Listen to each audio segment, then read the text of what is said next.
사무엘 상하서 말씀으로 함께 보는 새날을 여는 새벽 말씀입니다. 저는 대전평화교회 강민 목사입니다. 오늘 우리가 함께 나눌 말씀은 사무엘상 9장 15절로부터 27절까지 말씀입니다.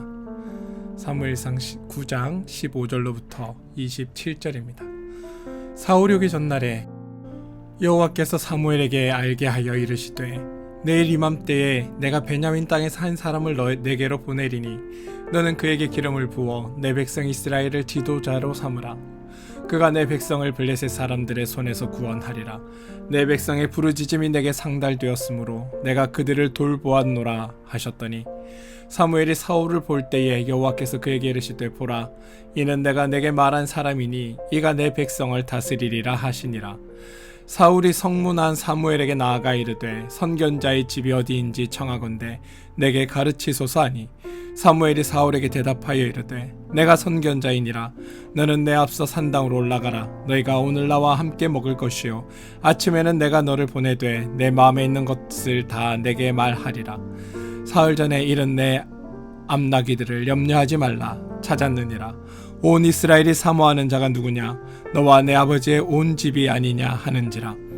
사울이 대답하여 이르되 나는 이스라엘 지파의 가장 작은 지파 베냐민 사람이 아니니까 또 나의 가족은 베냐민 지파 모든 가족 중에서 가장 미약하지 아니하나이까 당신이 어찌하여 내게 이같이 말씀하시나이까 하니 사무엘이 사울과 그의 사환을 인도하여 객실로 들어가 청한 자 중 상석에 앉게 하였는데 객은 30명 가량이었더라. 사무엘이 요리인에게 이르되 내가 내게 주며 내게 두라고 말한 그 부분을 가져오라. 요리인이 널쩍다리와 그것에 붙은 것을 가져다가 사울 앞에 놓은지라. 사무엘이 이르되 보라 이는 두었던 것이니 내 앞에 놓고 먹으라. 내가 백성을 청할 때부터 너를 위하여 이것을 두고 이때를 기다리게 하였느니라. 그날에 사울이 사무엘과 함께 먹으니라. 그들이 산당에서 내려 성읍에 들어가서는 사무엘이 사울과 함께 지붕에서 담화하고 그들이 일찍 일어날 새 동틀 때쯤이라. 사무엘이 지붕에서 사울을 불러 이르되 일어나라 내가 너를 보내리라 하매 사울이 일어나고 그 두 사람 사울과 사무엘이 함께 밖으로 나가서 성읍 끝에 이르매 사무엘이 사울에게 이르되 사환에게 우리를 앞서게 하라 하니라. 사환이 앞서가므로 또 이르되 너는 이제 잠깐 서 있으라. 내가 하나님의 말씀을 내게 들려주리라 하더라. 사무엘상 9장 15절로부터 27절까지 말씀입니다. 하나님은 사람을 뽑으시고 사람을 통해 일하십니다. 그런데 여러분 이런 생각 한번 안 해보셨습니까? 왜 하나님은 굳이 사람을 세워 일하실까? 사실 하나님은 사람을 세우지 않고도 혼자 충분히 다 하실 수 있으십니다. 그리고 그게 일의 효율 면에서 또 효과 면에서도 훨씬 낫습니다. 그러나 하나님은 언제나 사람을 뽑으시고 사람을 세우시고 그 사람을 통해 일하십니다. 하나님이 사람을 세우시는 이유는 그 사람 때문이 아닙니다. 사실 하나님을 알게 하시기 위함입니다. 하나님이 스스로 역사하시고 하나님이 혼자서 공급하시고 하나님이 친히 도와주시면 사람들은 그것을 하나님의 일하심이다, 하나님의 은혜다라고 생각하지 않고 운이 좋았다라고 말합니다. 그래서 하나님은 사람을 세워 그 사람이 일하는 과정을 통해 하나님을 알리십니다. 물론 하나님께서 나에게 하는 일들을 통해 이것이 다 하나님의 은혜이고 하나님께서 하시는 일이다라고 고백할 수 있는 사람에겐 하나님께서 직접 그 일들을 행하시지만 그렇지 못한 사람들에겐 하나님이 다른 사람을 통해 함께 일하게 하심으로 그 사실들을 알게 하시는 겁니다. 세상에서 사람들도 그렇지만 하나님도 하나님의 일을 행할 사람을 선택할 때 하나님 나름의 기준을 가지고 사람을 선택하십니다. 문제는 그 하나님의 기준이라는 게 우리의 방식 또는 세상의 방식과 전혀 다르다라는 것에 있습니다. 하나님은 하나님의 관점과 방식에 따라 하나님이 쓰실 사람을 선택하십니다. 그리고 그 기준이 우리와 다르기 때문에 우리는 종종 그분의 눈을 의심하게 될 때들이 많습니다. 대체로 아마 세상 기준에 익숙한 사람들이 선택하면 절대로 뽑지 않을 사람, 그런 사람들 기준에서는 결코 뽑히지 않을 사람들은 사람들이 하나님에 의해 주로 선택됩니다. 사람 볼 줄 아는 눈에는 절대로 걸려들지 않을 사람, 그런 사람들이 하나님께 선택됩니다. 그래서 사람들이 아이고 저 사람이면 안 돼, 저 사람이 지도자면 가능성이 없어라고 생각하는 그 사람을 통해 하나님은 하나님의 역사를 이루어 가신다라는 겁니다. 그래서 그것들을 지켜보는 사람이 아니 저 사람을 통해서도 저런 일이 일어나는구나, 그래서 사람들이 하나님의 행하심을 보고 놀라게 되는 것, 이게 하나님의 일하심의 방식입니다. 대표적으로 하나님께 선택받은 아브라함은 당시 유력한 사람이 아니었습니다. 유리하는 아람 사람이었습니다. 모세 또한 당시에 가장 가능성이 많은 사람이 아니었습니다. 어느 날 모세가 자기 민족, 즉 어떤 히브리 사람들이 다투는 것을 보고 만류하자 모세에게 반항하며 모세의 중재를 거부합니다. 모세를 자신들의 지도자로 인정하기는 고사하고 개개인의 분쟁조차도 간섭하는 것을 받아들이지 않았습니다. 그게 모세의 인지도였다는 겁니다. 그런데 하나님은 그런 사람을 사용하셨던 겁니다. 일반적으로 우리는 하나님이 어떤 사람을 선택하여 그 사람을 높여주고 그 사람을 특별하게 해주고 그 사람을 위대하게 만들어 주었다라고 생각하는 경향이 있습니다. 그러나 성경은 단 한 번도 그와 같이 일하신 적 없으십니다. 하나님이 쓰신 사람을 위대하다 대단하다고 말하는 사람은 하나님이 아니라 우리들입니다. 사실은 성경은 그런 표현을 사용하지 않습니다. 성경은 사람 위에 사람이 없게 하고 사람 밑에 사람이 없게 합니다.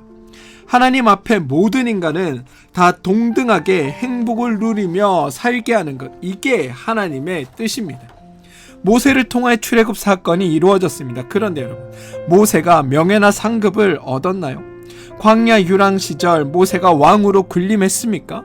그렇지 않습니다. 하나님이 모세를 통하여 출애굽하여 이스라엘 백성을 자유하게 했을 때 모세도 그냥 그 자유로운 사람 중 하나였다는 것, 이게 모세에게 주어진 전부입니다. 여호수아도 마찬가지입니다. 여호수아가 가나안 땅을 정복합니다. 그런데 여러분, 그 결과로 여호수아가 이스라엘의 왕이 되었나요? 다른 지파가 성 하나 얻을 때 여호수아는 11개를 얻었습니까? 그렇지 않습니다.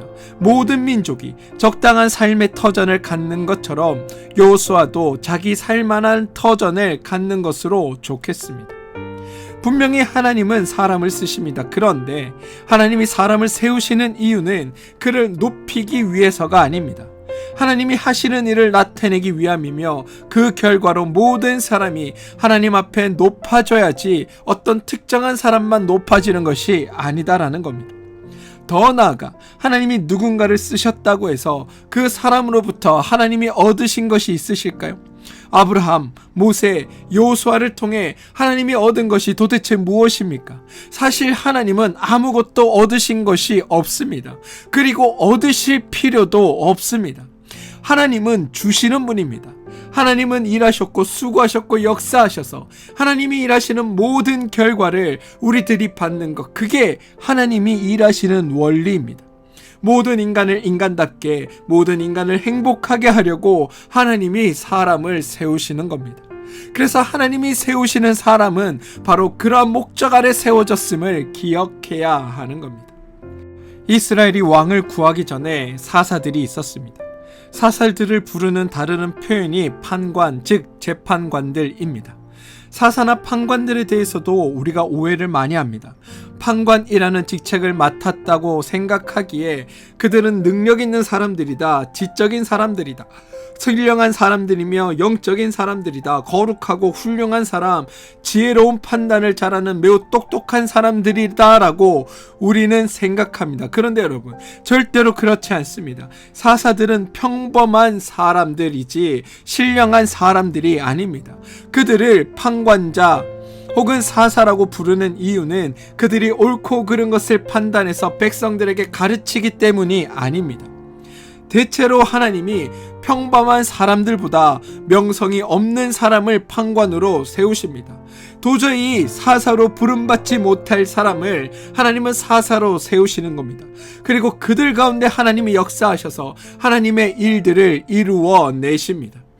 그때 모든 사람이 그 사사를 보고 우리가 보았을 때 안 된다고 생각했던 저 사람이 하나님이 함께 하심으로 말미암아 우리의 생각이 틀렸고 하나님의 방식이 맞았다라는 것을 확인하게 되는 겁니다. 그것을 확인한다는 의미에서 판관 또는 판관자라고 부르는 겁니다. 될 만한 사람을 불러서, 능력 있는 사람을 불러서, 은사가 있는 사람을 불러서, 능력과 재주가 특별한 사람을 불러서 판관자로 세운 것이 아니라 오히려 평범하지도 않은 자, 평범보다 못한 자들인데 그들을 통하여 하나님께서 역사를 이루어 가실 때 우리의 인식이 그를 통하여 역사하시는 하나님을 보며 하나님이 함께 하시는구나, 하나님이 계시면 하나님의 방식이 옳구나라는 것을 확인하게 되는 것, 이게 하나님께서 일하는 방식이었다라는 겁니다. 그래서 사실 사사들을 보며 사람들은 도무지 안 될 줄 알았는데 하나님이 하시면 되는구나, 야 우리 하나님을 의지하자라고 반응했어야 합니다. 그런데 문제는 이스라엘 그 누구도 그렇게 반응하지 않았다라는 겁니다. 오히려 사람들의 반응은 이와 같습니다. 아이고 내가 지금까지 사람을 잘못 봤네. 이야 군뱅이도 구르는 재주가 있다더니 저런 면도 있었네. 역시 사람은 오래 보고 할 일이야 등의 반응을 보였다라는 겁니다. 무슨 말이냐, 하나님의 일하심과 하나님의 섭리로 그들 가운데 역사하시는 하나님을 봐야 되는데 하나님이 아니라 그 사람 자체에 집중한 게 바로 그들이었다라는 겁니다. 그리고 그들이 최종적으로 선택한 것, 바로 하나님 앞에 나와 왕을 달라라고 요구하는 겁니다.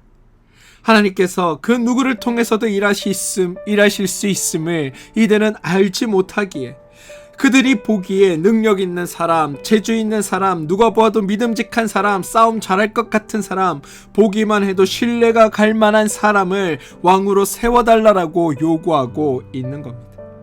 이런 백성들의 상황인식과 요구 내용은 하나님의 상황인식과 대응 방식과는 전혀 차원이 다릅니다. 하나님은 모든 것을 아시고 백성을 가르치시는데 인간은 도무지 배우려고 하지 않는다. 그게 이스라엘이 하나님께 왕을 세워달라고 요청한 까닭이라는 겁니다. 그래서 이러한 요청에 응답하신 하나님께서 세워준 사람이 바로 사울이며 하나님은 그를 왕이 아닌 지도자로 삼았습니다.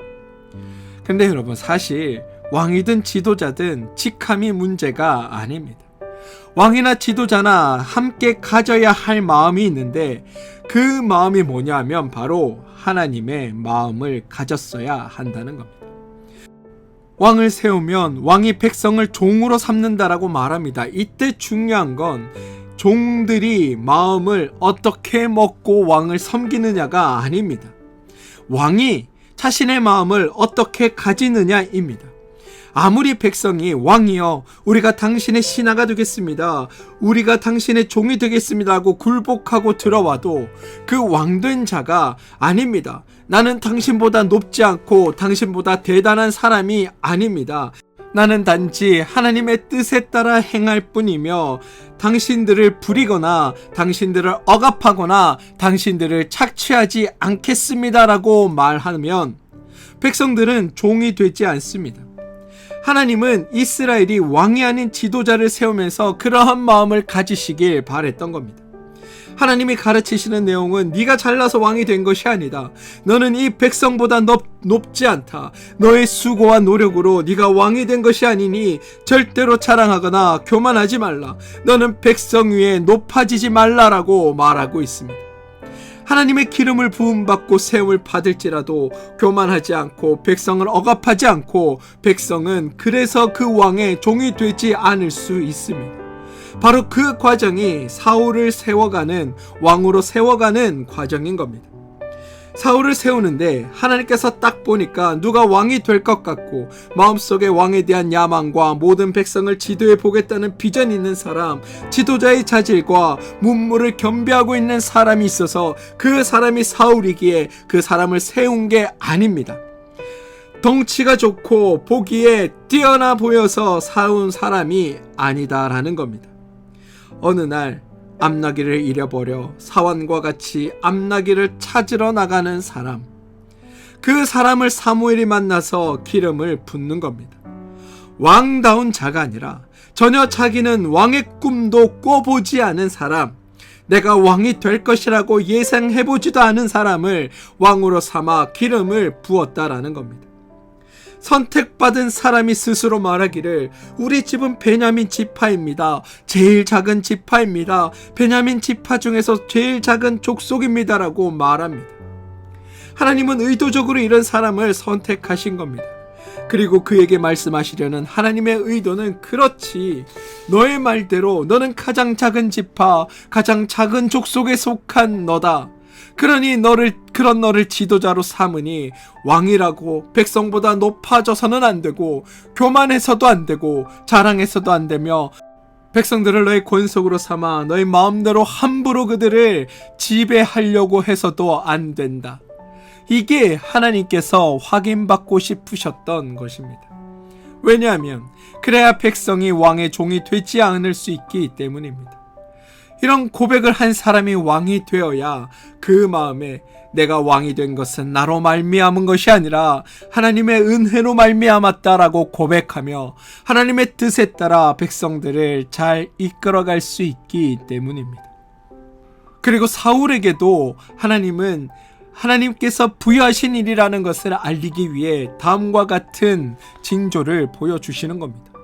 사무엘이 사울에게 하나님께서 사울을 세우는 징조의 과정을 가르치는 이유는 사울이 왕이 된 것이 사울의 능력이 아니라 하나님의 은혜임을 알게 하기 위함입니다. 하나님은 왕으로 준비된 자를 쓰시는 것이 아니라 그저 나귀를 찾으러 간 사람을 불러 그를 기습적으로 왕으로 세우고 기름을 붓습니다. 또 징조를 주시는데 한 가지를 주시는 게 아니라 4가지나 되는 징조를 주십니다. 처음에 갈 때는 2사람을 만나리라, 또 가다가 3사람을 만나리라, 또 가다가 예언자를 만나리라, 또 가다가 하나님의 신이 너에게 임하여 내가 변하여 새 사람이 되리라. 그리고 이 징조가 다 맞아떨어져가는 과정을 통해 네가 하나님의 부름을 받아 하나님의 선택으로 말미암아 네가 왕이 되었고, 너희를 왕 삼은 것은 네가 뛰어나고 네가 대단하고 너의 능력이 있어서가 아니라 하나님께서 하시는 일이었구나. 하나님께서 하시면 나 같은 자도 왕이 될 수 있구나. 그러니 나는 하나님의 뜻에 따라 이스라엘 백성들과 함께 그들을 섬기며 살아야겠구나라고 바라시는 하나님의 마음이 담겨있는 과정이었다라는 겁니다.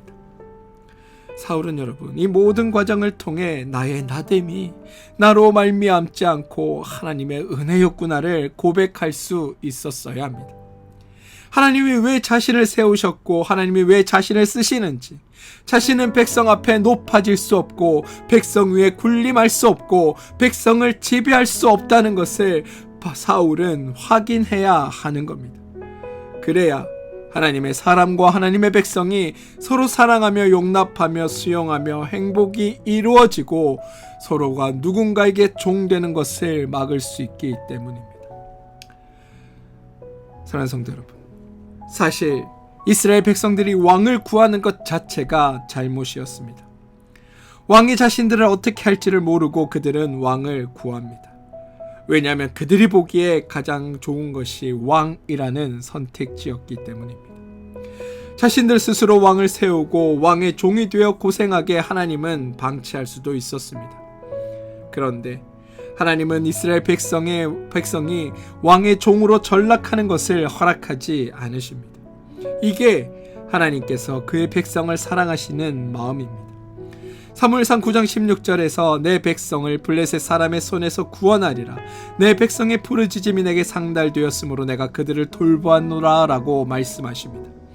이스라엘은 하나님께 부르짖지 않았습니다.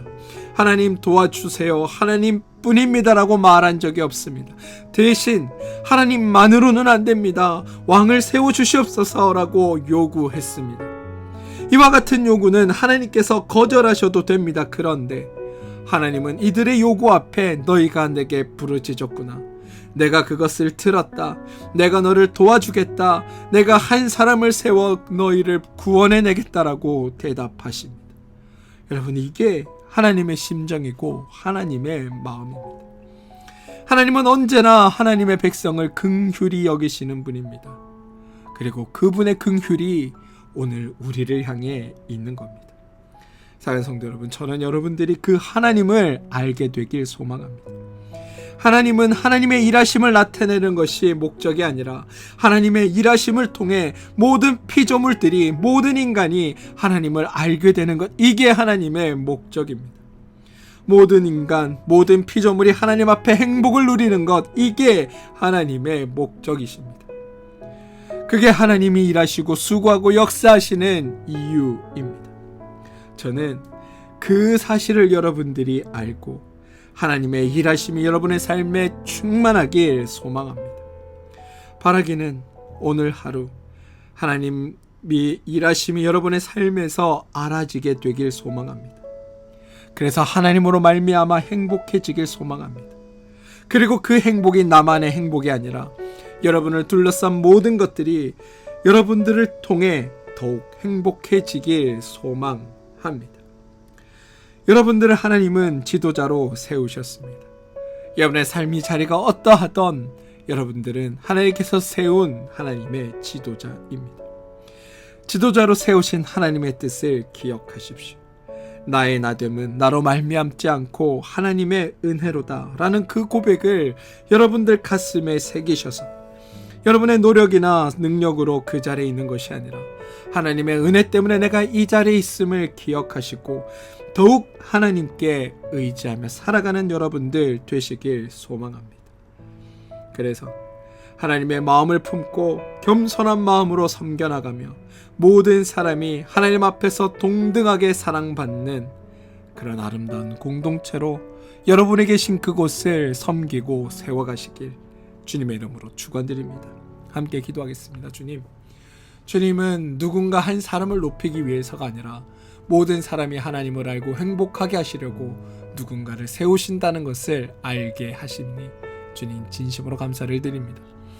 우리의 교만한 마음을 용서해 주시고 종종 우리가 사람을 볼 줄 안다고 착각하며 주님께서 선택하신 사람조차 무시하기도 했는데 주님, 우리가 더 이상 그런 자리에 서지 않게 하여 주시옵소서.